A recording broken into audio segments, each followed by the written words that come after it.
1954년 이스탄불 베이오ğlu 카슴파샤동에서 태어났으며 에르도안 가문은 원래 튀르키예 남동부의 대도시 가지안테프의 유지였으며 조부모 때 리제로 이주했다고 한다. 카슴파샤에서 자랐으며 이스탄불 이맘하티프 고등학교와 악사라이 무역전문학교, 현재의 이스탄불 경제무역학 아카데미에서 공부하여 1981년에 졸업했으며 18세부터 정치판에 뛰어들기 시작했습니다. 1969년부터 1982년 사이에는 카슴파샤에서 아마추어 축구 선수로 뛰었습니다. 1978년에 현재 부인인 에미네 귤바란과 결혼해 현재 2명의 아들과 2명의 딸을 두었습니다. 아이들은 모두 미국에서 유학했거나 현재 유학 중입니다. 에르도안은 1994년부터 1998년까지 이슬람 정당인 복음당의 이스탄불 시장으로 활동하였습니다. 그는 이스탄불 시장 재임 동안 도시의 인프라 개발 및 경제적인 발전을 주도했습니다. 이슬람 정당이 이끄는 지자체의 성공은 에르도안에게 큰 인기를 안겨주었습니다. 1997년 12월 12일에 튀르키예 동부의 시이르트에서 시민들에게 한 연설에서 민중의 계급, 인종, 종교, 종파 혹은 지역 차이를 선동하고 적대감을 심어주었다. 라는 이유로 소송이 걸려 1999년 튀르키예 형법 312조 2항으로 징역 10개월을 선고받았습니다. 하지만 4개월 후 그는 석방되었습니다. 그리고 2001년 에르도안은 이슬람 지향 정당인 정의와 발전당을 창당하였습니다. 이 당은 중도 보수 정당으로서 터키의 이슬람 근본주의와 민주주의를 조화시키는 정책을 채택하였습니다. 2002년 정의개발당은 34.43%의 득표로 총선에서 승리를 거두고 에르도안은 2003년 터키의 총리로 선출되었습니다. 에르도안은 총리로서 터키의 정치적, 경제적 변화를 주도했습니다. 그는 기업가 정신을 장려하고 외국 투자를 유치하여 터키의 경제를 활성화시켰습니다. 또한 사회복지 정책에도 힘을 써 국민의 생활 수준을 향상시키기 위한 노력을 기울였습니다. 그 증거로는 에르도안은 2003년 집권하면서 노동법을 크게 강화했습니다. 주당 노동시간 기준을 45시간으로 하고 연장 근무를 연 270시간 이내로 제한해 노동자의 권익을 강화했습니다. 또한 인종차별, 특히 쿠르드인 등 성별, 종교, 소속 정당에 따른 차별을 금하고 또한 정규직과 비정규직의 차별을 금지시켰습니다. 이로써 점점 빈부격차도 완화됐고 중산층이 두꺼워졌습니다. 아울러 신자유주의는 개인주의와 세속성을 근간으로 하지만 에르도안은 이슬람교인들의 지지를 받고 있으며 튀르키예에 좀 더 종교적인 색채를 가미하고자 하였습니다.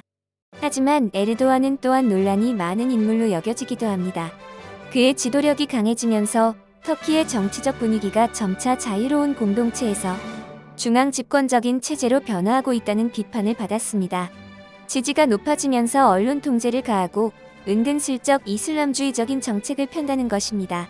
사실 에르도안 집권 초기에는 언론 자유도 향상되었지만 그는 권력을 위해서 점차 언론을 탄압하였습니다. 이스탄불의 개지 공원 개발을 계기로 세계적으로도 꽤 주목을 끌었던 2013년 터키 시위가 일어나기도 하였습니다. 그 밖에도 에르도안을 둘러싼 부패 스캔들이 터지기도 하였습니다.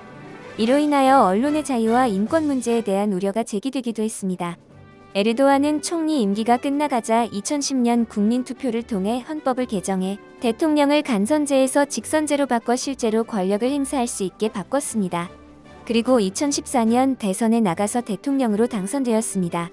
대통령으로 선출되고 나서 제일 먼저 한 일은 과거 아타튀르크 이후 역대 대통령 관저로 이용되었던 찬카야 관저를 신임 총리인 아흐메트 다우트오글루에게 줘버리고 본인이 총리 시절에 만들기 시작한 총리 관저의 명칭을 하얀 궁전이라고 지었습니다. 튀르키예 SNS에서는 미국은 백악관이 있지만 우리에겐 백악궁이 있다 라는 자조 섞인 조롱도 빈번했습니다. 참고로 튀르키예 네티즌들의 성향은 커뮤니티마다 다르지만 거대 커뮤니티들은 대다수가 세속주의 혹은 케말주의를 성향을 띠고 있습니다. 대통령궁 건설 자체도 아타튀르크 색채 지우기와 연관이 있다는 의혹이 있습니다. 에르도안 대통령 시절에 여러 가지 정책과 프로젝트가 추진되었습니다. 그 중에서 가장 주목할 만한 것은 터키의 경제개혁과 인프라 구축입니다. 에르도안은 2023 비전이라는 장기 개발 계획을 선포하고 터키의 경제를 세계에서 경쟁력 있는 국가로 만들기 위한 다양한 정책을 추진하였습니다. 또한 에르도안은 터키의 인프라를 강화하기 위해 다양한 사업을 추진했습니다. 사업 내용에는 고속도로, 철도, 공항 다목적 스포츠 시설 등의 건설이 포함되었습니다. 특히 이스탄불에서는 에르도안 국제공항과 유라강 교량 등 대형 인프라 프로젝트가 진행되었으며 이는 터키의 경제 발전과 국제적인 인지도 향상에 큰 기여를 하였습니다. 에르도안은 또한 터키의 외교 정책에도 영향을 미쳤습니다. 그는 중동 지역에서 중요한 역할을 수행하고 있으며 터키의 지역적인 영향력을 증대시키기 위해 노력했습니다. 예를 들어 시리아 내전에 개입하고 난민 문제를 다루는데 터키가 중추적인 역할을 했습니다. 또한 터키는 이란, 러시아, 유럽연합과의 외교 관계를 발전시키는 데도 힘썼습니다. 그러나 에르도안의 통치에는 여러 논란이 있습니다. 그는 인권과 언론의 자유를 제한하는 것으로 비판받고 있으며 반대 성향을 가진 정치인, 언론인 및 시민에 대한 탄압과 억압이 지속적으로 이어지고 있습니다. 이로 인해 에르도안의 정치적인 단점에 대한 비판과 분쟁이 지속되고 있습니다. 에르도안은 반대 의견을 억압하거나 차단하려는 경향을 보여왔고 이는 터키의 민주주의와 다양성을 위협하는 요소로 지적되고 있습니다. 또 다른 문제점은 에르도안의 대통령 직무 수행 방식에 대한 우려도 제기되었습니다. 그는 대통령직의 권한을 이용하여 자신의 권력을 확장하고 독재적인 경향을 보이는 것으로 비판받고 있습니다. 이로 인해 정치적인 갈등과 분열이 깊어지고 터키의 민주주의와 기본적인 자유권이 침해될 우려가 있습니다. 에르도안 정책은 이슬람 지향적인 정책을 펼치고 있으며 이는 세속적인 터키 사회와 충돌을 일으키는 요소 중 하나입니다. 일부 사람들은 에르도안의 정책이 터키를 더 이슬람화하고 상대적으로 자유로웠던 사회를 보수적이고 종교적인 방향으로 전환시키는 데 기여한다고 비판합니다.